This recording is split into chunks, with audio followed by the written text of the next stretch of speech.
Shabbat Shalom. Nuestra parashá de esta semana se llama Vaerá y significa me aparecí o me mostré o también me revelé. Los temas que se tratan en esta porción son los siguientes: cómo se dio a conocer el Eterno a los patriarcas, el recuerdo del pacto que hizo el Eterno con Jacob y reafirmar la salida de Israel de Egipto, la genealogía o linajes de Reubén, Shimón y Leví. El Eterno envía a Moshe y Aarón ante el faraón con instrucciones precisas de qué tienen que decir y qué hacer para mostrar el poder del Eterno ante el faraón. También el inicio de las plagas en todo Egipto. Por ejemplo, la plaga de sangre, la plaga de ranas, de piojos, de alimañas o conocidas como moscas, de mortandad, de sarna y de granizo. Para comenzar, en la parashá leemos en Éxodo 6.2, Shemot 6.2, habló Dios a Moshe y le dijo: yo soy el Eterno. Y esta declaración implica y afirma que no hay nadie más, no existe otro Dios, y aparece el tetragramatón, el nombre santo e impronunciable de Dios. Le dice a Moshe que solo se mostró a los patriarcas como el Dios omnipotente. Eso lo vemos adelantito en el versículo 3, que dice: me mostré a Abraham, a Isaac y a Jacob como Dios omnipotente. Y Dios omnipotente significa que es aquel que no necesita de nadie, es poderoso en todos los sentidos, tiene un poder inigualable y sin límites, un poder infinito e ilimitado. Y comenta que no se dio a conocer como ahora lo está haciendo con Moshe. Antes lo conocían, por mencionar algunos ejemplos, como el Creador, al formar la tierra y los cielos, lo visible y lo invisible. Como juez, por ejemplo, en el diluvio, la Torre de Babel, Sodoma y Gomorra. También lo conocieron como el misericordioso. Lo vemos en el arca de Noé. Lo vimos como un Dios de pactos. Recordemos el pacto de circuncisión, el pacto que hizo para entregarles la tierra de Canaán, y también el pacto, el arco iris. Dios de promesas, que le prometió a Abraham un hijo. En la parashá anterior, Moshe le dijo al Eterno que si los israelitas preguntaban por su nombre, ¿qué les diría? Eso lo vemos en Éxodo 3, versículo 14. Entonces dijo Dios a Moshe: seré el que seré. Y dijo además: así dirás a los hijos de Israel: el que seré me envió a ustedes. Un significado simple para seré el que seré es eternidad. Pero existen otros significados que hemos visto que son más profundos. Por ejemplo, seré el que seré significa el que trasciende espacio y tiempo. También el que está por encima y más allá de toda concepción. También el que es la fuente de toda existencia. Otro, el que se encuentra fuera del sistema que él mismo creó. También que no puede ser estudiado por las reglas de la creación y no está sujeto a dichas reglas. Por decir algunos, y recordemos que Dios es luz y no tiene aspecto corporal. El nombre del Eterno no tiene etimología propia, y este nombre solo se aplica a Él. Lo que hoy conocemos como el tetragramatón, y que son las letras Yud, Het, Bat, Hei, y que no tiene un nombre pronunciable, y lo decimos como, se pronuncian como mero estudio, pero se trata de no decir el nombre, las palabras, las 4 letras, por respeto, y entonces utilizamos otros nombres, ¿no? Otros atributos más bien, otros atributos. Pero decíamos que no tiene etimología propia. ¿Qué significa? Etimología es la disciplina filosófica que estudia el origen de las palabras y su evolución de su forma y significado. Puede uno esta materia estudiar las letras, las palabras, y buscar hacia tiempos atrás de dónde viene la raíz, de una palabra, pero el nombre de Dios no tiene esta etimología. Solamente Dios la conoce y a quienes se la ha revelado, y por respeto, como lo dice en los 10 mandamientos, no utilizar su nombre en vano. Y por eso lo sustituimos con atributos. Pero aquí se le revela a Moshe y le da ese nombre que es sobre todo nombre y con todo el poder y autoridad. Por otra parte, el Eterno hace una promesa, una declaración o indica lo que va a realizar con el pueblo de Israel. Dice en capítulo 6, que es la porción de nuestra parashá, capítulo 6, versículo 6. Por eso di a los hijos de Israel, yo soy el Eterno, que sacaré a ustedes de debajo de las cargas de Egipto. Esa es la primera promesa o declaración que dice qué es lo que va a hacer el Eterno. Sacaré a ustedes de la tierra de Egipto. ¿Con qué objetivo? De debajo de las cargas de Egipto. Es decir, porque estaba viendo la opresión, lo que estaban viviendo. Los salvaré de sus trabajos. Aquí viene la otra palabra, los salvaré de sus trabajos. La tercera palabra es, los libertaré con brazo extendido. La cuarta es, los tomaré para mí por pueblo. Es decir, esto es lo que vemos en Pesaj con las 4 copas que levantamos. Pero también agregó, yo seré para ustedes por Dios. Entonces sabrán que yo soy el eterno Dios, Dios vuestro, que los saca a ustedes de debajo de la carga de Egipto, y los traeré a la tierra que alcé mi mano jurando para darla a Abraham, Isaac y Jacob. Aquí Dios le está mostrando, le está diciendo a Moshe cuál es el propósito. Y es el tiempo indicado, escuchó, dice que recordó a Israel, no que se le haya olvidado, sino que en sus tiempos, porque se lo dijo a Abraham, le dijo que su pueblo estaría en esclavitud por más de 400 años, y este fue el tiempo. Entonces ahora con Moshe lo utiliza, lo pone en sus planes y lo envía. Y en este caso está hablando con él. Ya se le presentó en la parashá anterior, en la zarza, y le dijo que él iba a ir. Hoy lo vemos, que Moshe tiene 80 años y sale de Midian para regresar a Egipto. Entonces Dios le dice, esto es lo que yo voy a hacer. Y vemos que Israel fue oprimido, esclavizado, desmoralizado y afligido por Egipto.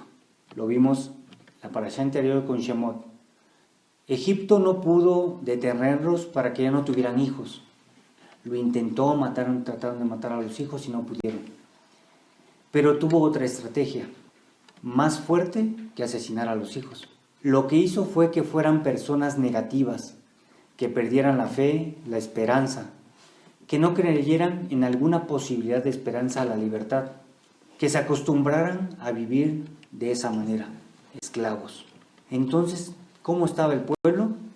Como lo vimos, en el versículo 9 dice, habló Moshe hacia los hijos de Israel, pero no oyeron a Moshe por tener el espíritu oprimido y por el trabajo duro.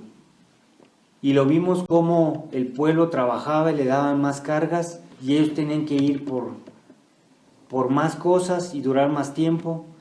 Y llegó un momento en que tuvieron demasiada opresión, demasiada aflicción, que su espíritu se oprimió. Hay una gran diferencia, como hemos visto. Yo me hice la pregunta, ¿por qué dice que tenía un espíritu oprimido y no un alma oprimida? Porque normalmente decimos, nuestra alma está afligida, mi alma está triste, mi alma. Pero recordemos que el alma, en sus diferentes interpretaciones, es la esencia más íntima del Eterno, y esta es la conciencia del hombre. Otra definición es la parte más íntima y profunda, los secretos del hombre. También la conocemos que es la conexión entre el hombre y Dios. Se puede decir que la conciencia del hombre son sus pensamientos. Para dar un ejemplo, ¿por qué a veces no podemos dormir? Porque estamos con tantas preocupaciones, con tantos pensamientos, ya sean buenos o malos, porque no puedo dormir porque sé que estoy adelantando un proyecto, alguna actividad, estoy haciendo algo, y mi mente está tan centrada, mis pensamientos están enfocados en eso, que ahí lo llevo a cabo, estoy realizando esa labor. Pero también en lo negativo es que estoy preocupado, los hijos, las deudas, algún problema, alguna situación. Entonces en mi cabeza está el pensamiento vuelta y vuelta y no puedo dormir, no puedo descansar. Esa es la parte de la conciencia. Lo que algunos conocen como Pepe Grillo, ¿no? Pero no es así.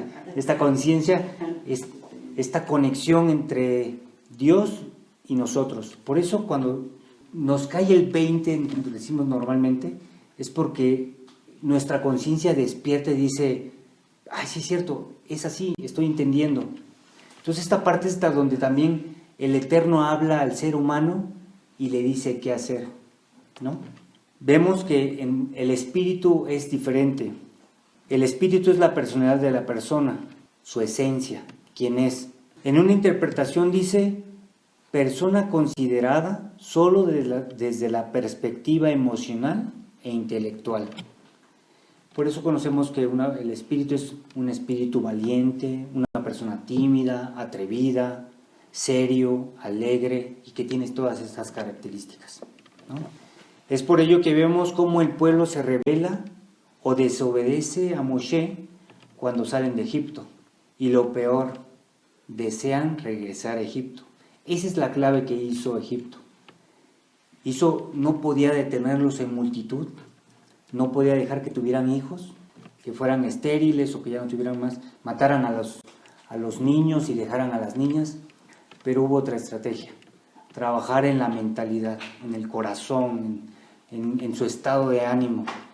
Y ese trabajo que hizo, lo vemos en las parashot siguientes, cómo se rebelan, cómo actúan, cómo al final desean las cebollas y la comida y tantas cosas. Pues ni tiempo tenían de tener una carne asada, no tenían tiempo de eso. Estaban tan oprimidos, tan esclavizados, que cómo recordaban esos alimentos. A lo mejor eran los alimentos de los egipcios y ellos las anhelaban, las deseaban, ¿no? Y lo peor, mendigar.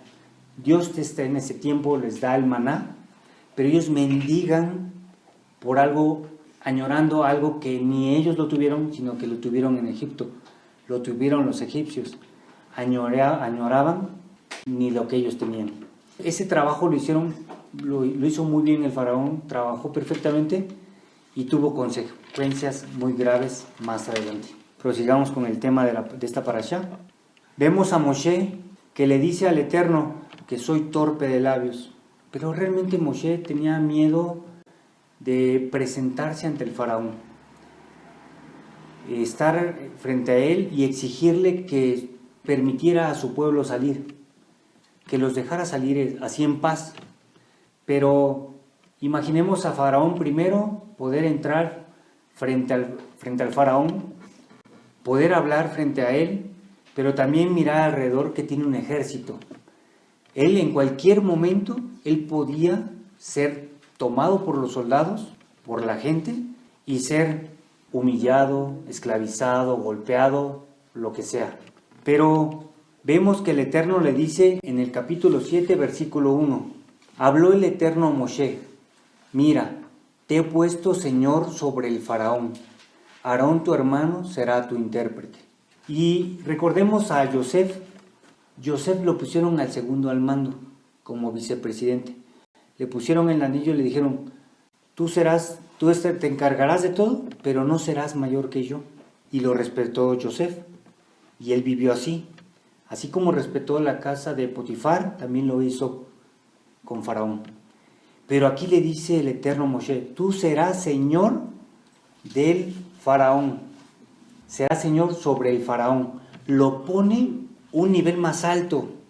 Entonces, ¿qué hace que el Faraón permita el acceso a Moshe?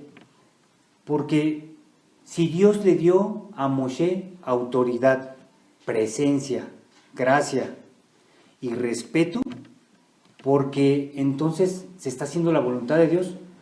Dios que no es que manipule, haga títeres a la gente, sino provoca en el corazón de la gente cómo se tiene que mover para que sus mandamientos, sus planes se cumplan. De por sí el faraón era orgulloso. Este faraón, vemos que la parashá anterior, vimos que el anterior faraón era Tutmosis IV. Este faraón, por ejemplo, tenía miedo de que se levantara el pueblo de Israel y lo dominara, lo conquistara, ¿no? Que llegara a influencia de otro lugar y ocupara Egipto. Su mayor miedo era perderlo todo. Y ahora este faraón muere, y este faraón, dice la historia, que es Ramsés II el Grande. Y este faraón, que posiblemente lo conocía Moshe, que es la edad tienen parecida, este faraón no le tenía miedo a Moshe, pero sí curiosidad, porque si un hombre viene para pedir que su pueblo salga de esclavitud, que salga de ese país, toda esta nación, toda esta materia prima gratuita que tenían, él tenía esa curiosidad de decir, ¿cómo un solo hombre? ¿A qué viene un solo hombre? ¿Con qué argumentos viene un solo hombre? No se ha levantado un pueblo en armas, no se ha levantado nadie, pero llega un solo hombre que quiere hablar conmigo y que le permita salir a su pueblo. ¿Cómo este hombre puede venir así sin un ejército?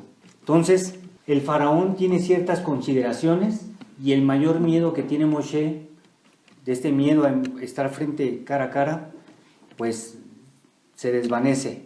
Y otra, si tienes la promesa de que Dios te dice, yo te mando como Señor más que el faraón. Más adelante, no recuerdo la escritura, dice, serás como Dios delante del faraón. Entonces vienes con toda la autoridad, con toda la presencia, como si fueras Dios mismo viniendo hacia el faraón, pero en nombre de Dios. No eres Dios, pero vienes con toda esa autoridad. Entonces me imagino que Moshe ya va tomando esa cordura, esa seguridad, porque también lo manda su hermano. Y el que habla directamente no es Moshe, sino su hermano. Una vez que Moshe y Aarón están enfrente de la presencia del faraón, el faraón al platicar les pide una señal o una maravilla. Y vemos cómo es lo de la serpiente. Avientan el báculo, que se convierte en serpiente, los hechiceros hacen lo mismo, y cómo el báculo de Aarón se come las serpientes, y bueno.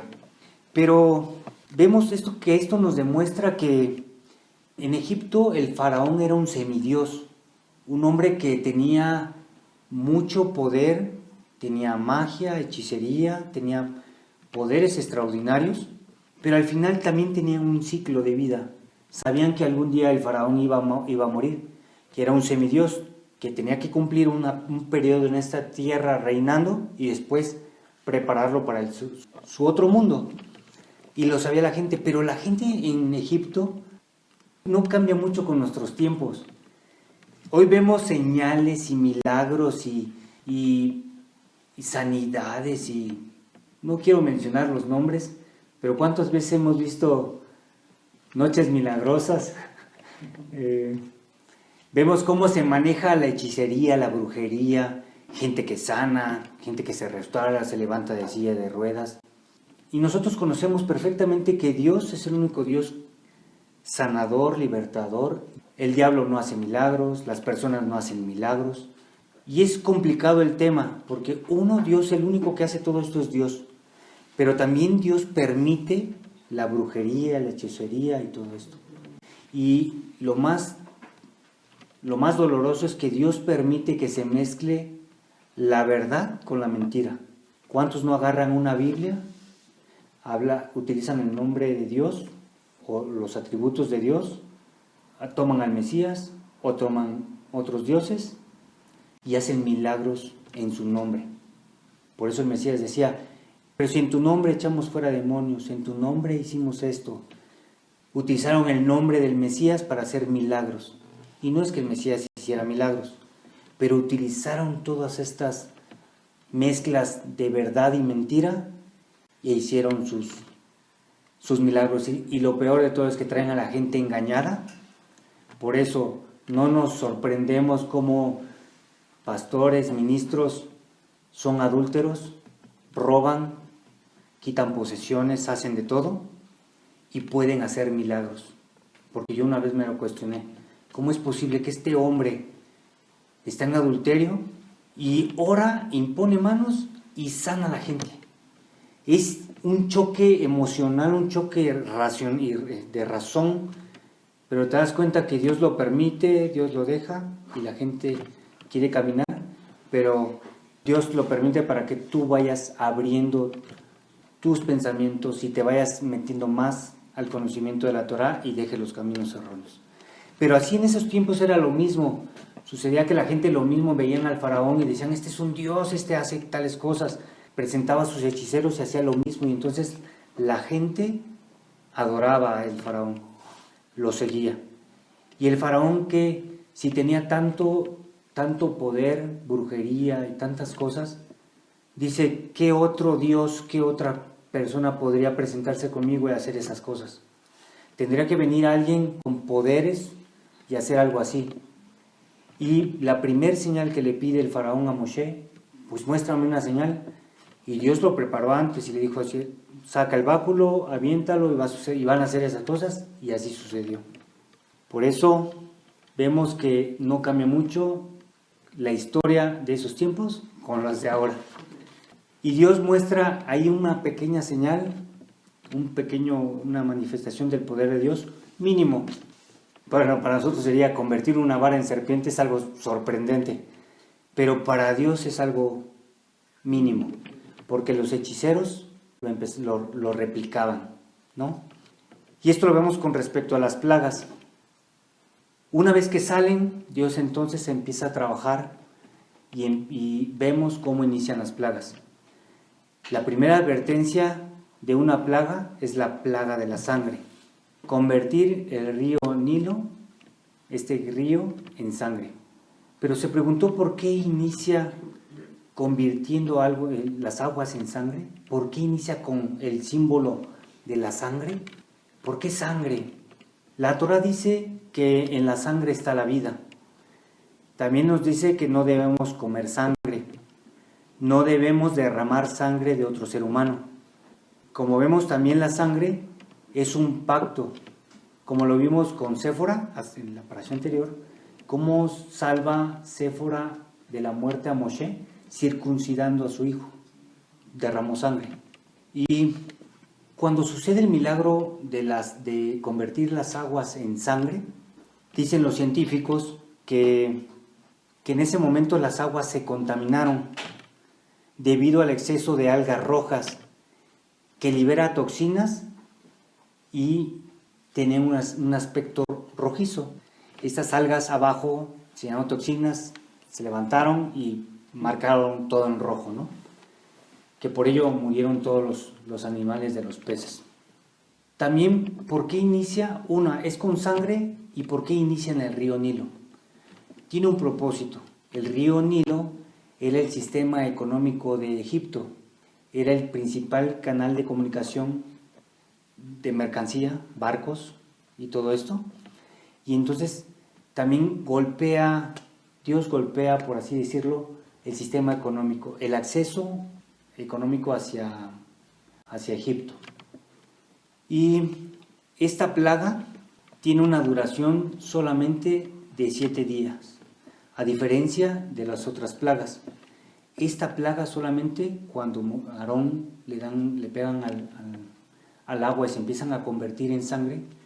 Cuando dice uno se convierten en sangre, sangre es espesa, se elimina todo oxígeno, se coagula y los animales, por ende, todo lo que existe dentro empieza a morir y rápidamente a descomponerse.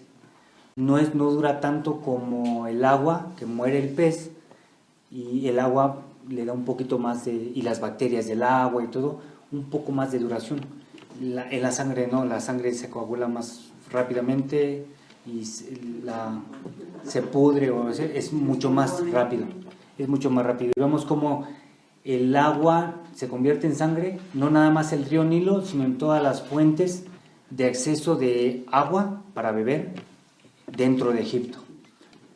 Dicen los sabios que que todas las aguas dentro de Egipto quedan con sangre. Imagínense todos los ductos, por así decirlo, no sé cómo eran antes, los ductos de agua donde tomabas, los pozos de agua, todo lleno de sangre, y que Israel, en Goshen, no solamente había agua, y que los egipcios iban a tomar, a pedirles agua, ¿no? Pero vemos aquí que la duración son 7 días, y el agua convertida en sangre solamente 7 días, y ahí vemos la misericordia de Dios, porque si hubiera durado más tiempo, Egipto hubiera muerto. Es decir, el hombre puede durar máximo no sé cuántos días sin tomar agua, pero no permitió, él hizo una promesa que no matarían al hombre nuevamente con un diluvio. Pero en este caso no permite tanto tiempo sin agua a Egipto para no morir. Se deshidrataron, bajaron de peso, lo que sea, pero no murieron. Recuerden que había fruta, había comida, entonces los mismos alimentos tenían agua y podían estarse alimentando. Tenían mucha sed, sí, pero se estaban hidratando con otras cosas. El Eterno vemos cómo Él tiene un proceso y una misericordia. Dice, hasta aquí detengo, son 7 días, solamente con sangre, y después las aguas empiezan a volverse cristalinas, potables o con vida, ¿no? Que todo tiene un proceso. Pero también le pega al río Nilo, porque el río Nilo era un lugar muy venerado. Es decir, el río Nilo está protegido por ciertos dioses. Voy a decir los nombres como con fines prácticos. La Torah dice que no debemos estar mencionando a los dioses en vano, y algunos pues, no sé cómo se pronuncian, y algunos a lo mejor los conocen. Por ejemplo, decían que el río Nilo estaba protegido por el dios Osiris, Hadmejid, Num, Hapi, Satet y Sotis. Esa primer plaga, lo que hizo el Eterno, no nada más convirtió las aguas en sangre, sino le pega a los primeros dioses idolátricos de Egipto. Demuestra el poder y autoridad de Dios, mostrando su poder, diciendo, no hay otro Dios como yo. Y estos dioses, que aunque dices que los protegen y pueden tener sus esculturas, no pudieron hacer nada.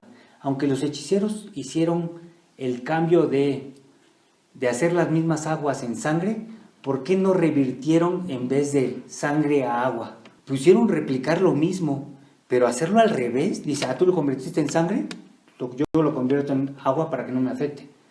O mis dioses lo harán. No pudieron.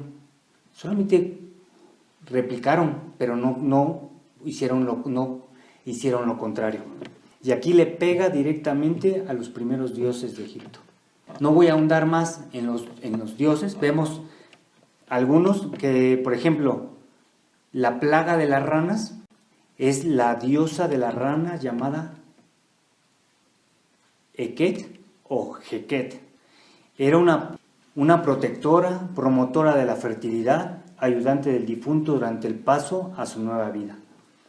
Entonces, en esta segunda plaga de las ranas vemos que le pega a otra diosa de la vida, la nueva vida, diosa de fertilidad.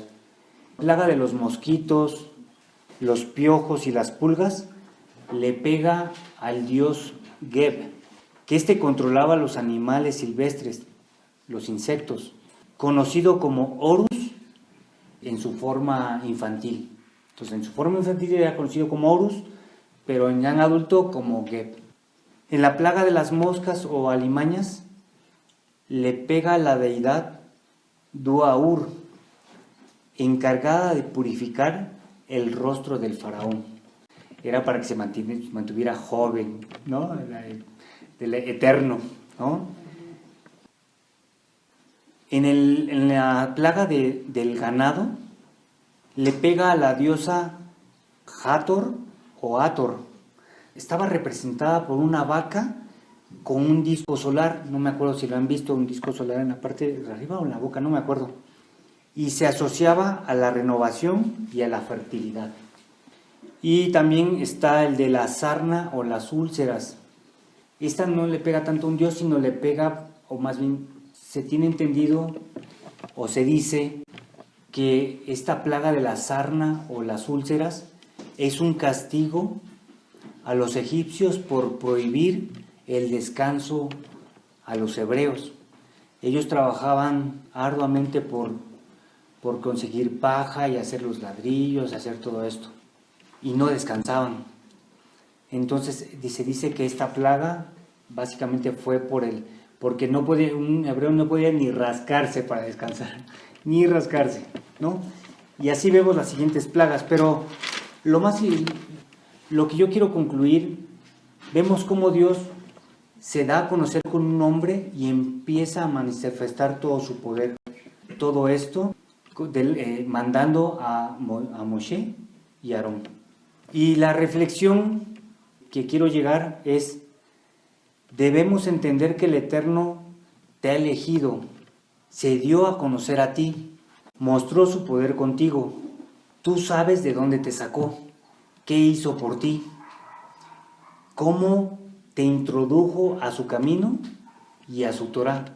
Si vemos ese mismo proceso que hizo con Israel, que le dijo a Moshe, yo los voy a las 4 copas, que dijo, yo sacaré a ustedes.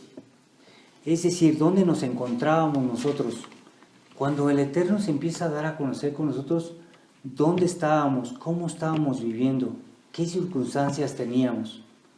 A lo mejor a nosotros en su momento, en su tiempo, a nosotros nos evangelizaron, nos dieron a conocer al Mesías, nos enseñaron, por eso le digo, aunque no conocen apropiadamente quién es el Mesías, porque el Mesías no es Dios ni es ninguna deidad, pero entre la verdad y la mentira llega Dios a ti, se te da a conocer y se te muestra y empieza a rescatarte. A unos saca de problemas financieros, problemas de adicciones, problemas en una familia, en una situación de salud o en cualquier circunstancia, en un trabajo, en alguna situación. Pero Dios se da a conocer a ti. Más allá de la doctrina, Dios se da a conocer en su momento contigo, te alumbra tus ojos, te hace ver la Torah, digo en ese momento con otros términos, pero empieza a trabajar contigo y te empieza a sacar. En otras doctrinas recordemos que recibes a Jesús como Salvador, y ella va a hacer procesos de bautismo, Espíritu Santo, y bueno, pero Dios tiene misericordia, Dios se mueve, por eso Dios es el que hace milagros, no importa dónde estés, en qué religión estés, o en qué parte del mundo estés, o qué creencias o no creas, Dios es el único que hace milagros. Cuando ve la intención del corazón, la necesidad del hombre, hace algo. Después lo atribuyen a otras deidades, a otras doctrinas, a otros movimientos, pero realmente el que hace el milagro es Dios, porque tiene compasión y misericordia de ti. No importa, en ese momento Dios, muchos cuando dicen, Dios lo sanó y nunca fue, ya no regresó a la iglesia. Es que no es así. Dios, lo más importante es que Dios obró en ti, Dios obra en ti, te restaura, y en su momento Dios irá abriendo y mostrando la Torah en ti. Hay algunos que Dios sana, restaura, hace algo y jamás se vuelve a saber de ellos y jamás buscan a Dios. Pero eso Dios hará en su juicio, hará algo. Es como cuando la persona nunca conoce la Torah, nunca conoce de la palabra, vive en cierto lugar y nunca escucha de la palabra, nunca escucha de la Torah, él va a ser juzgado de otra manera.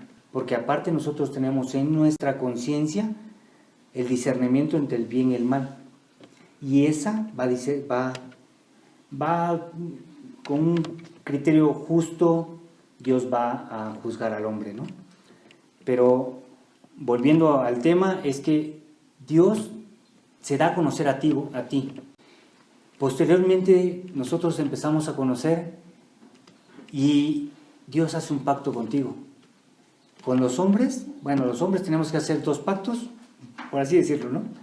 simbólicamente, la mujer 1, es el hombre hace el pacto de Abraham, el pacto de la circuncisión.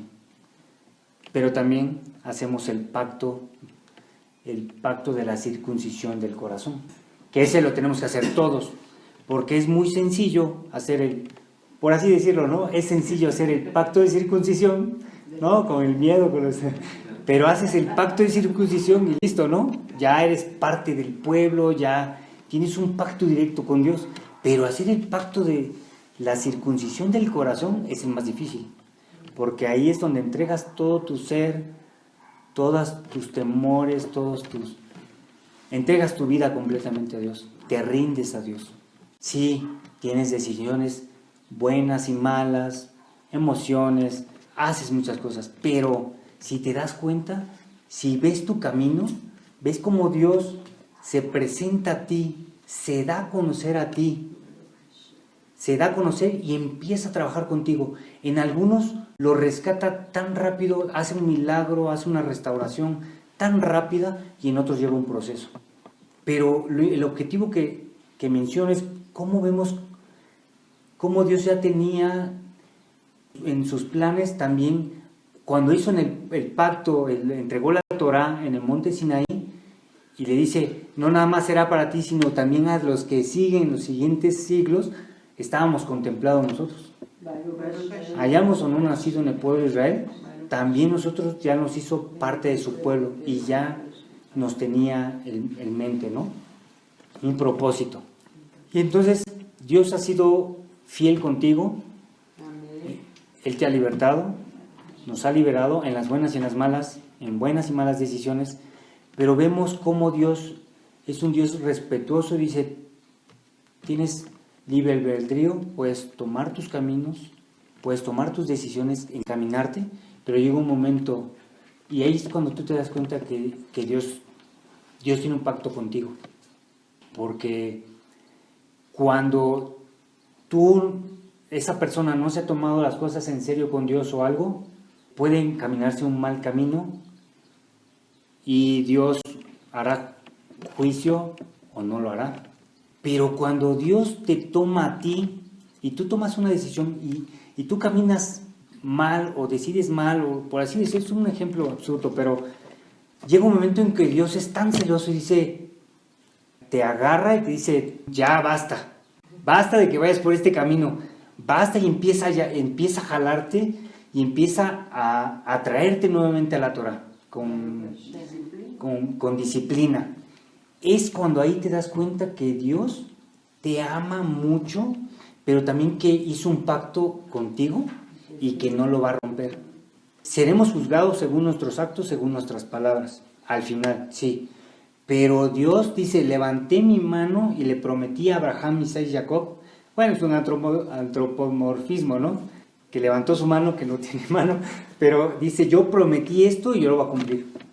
Y vemos cómo en nuestras vidas Dios, hacemos una reflexión, decimos cómo Dios nos fue rescatando, nos fue trayendo, nos abrió la luz de la Torá, pero también dice, prometí y yo lo que prometo lo cumplo, ¿sí?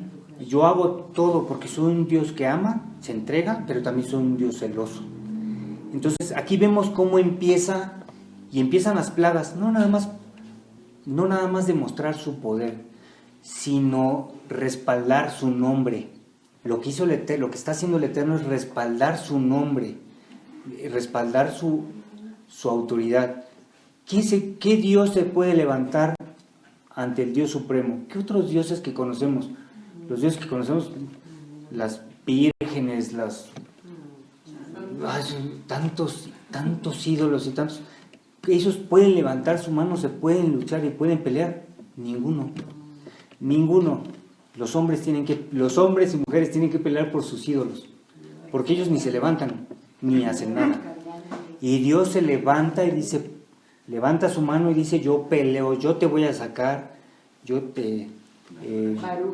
voy a hacer todo lo posible por ti. Entonces, no nada más es una pelea de dioses, no es una demostración de que Dios es el único Dios verdadero, y que aunque se mostró, porque no se mostró a otros más, se mostró a Abraham. Abraham miró los cielos y las estrellas, dice, es que debe de haber alguien más. cuando se muestra a él, le promete: tus hijos y toda tu descendencia, yo la bendeciré y me va a conocer, porque sé que tú, Abraham, vas a enseñarles la obediencia.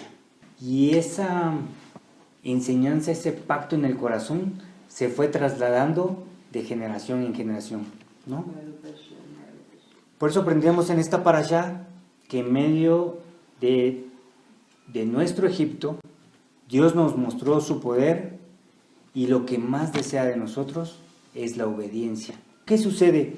Te saco de Egipto, hacemos los pactos, hace lo del Pesaj, hace muchas cosas, pero con un propósito principal: que tu corazón se vuelva obediente al Eterno. Por eso empieza, ya había mandamientos, no por escrito, pero más adelante vamos a ver cómo los pone por escrito, y entonces empieza a trabajar contigo. Y lo que más desea el Eterno es que nosotros aprendamos y seamos obedientes. Por ahí recordé lo que dice Shomer Shabbat, Shomer Misbot. Esta es la conclusión a la que yo quiero dar, la que yo llego, que vemos que de ahora, de estas parashot que estamos viendo en las siguientes, aprendamos a caminar en obediencia, seguir preparándonos en nuestro propósito y nuestro destino que el Eterno tiene para cada uno de nosotros. No significa que un propósito vas a ser una persona muy conocida o algo. No, tu propósito en la tierra es que que obedezcamos, guardemos y enseñemos a los demás. Y algunos Dios utilizará para otras labores, como lo ha hecho como el rabino Percy, gracias a que él decidió afortunadamente dejar esa enseñanza a los cristianos, y enseñó verdaderamente lo que es la Torá y el Mesías, y dejó un legado. Y así cada uno tenemos un propósito y dejar un legado, una huella, y que cumplamos para después, como dice, entregar delante del Eterno nuestro trabajo, nuestras obras, haciendo. ¿Sí? Shabbat Shalom. Y nos ponemos de pie.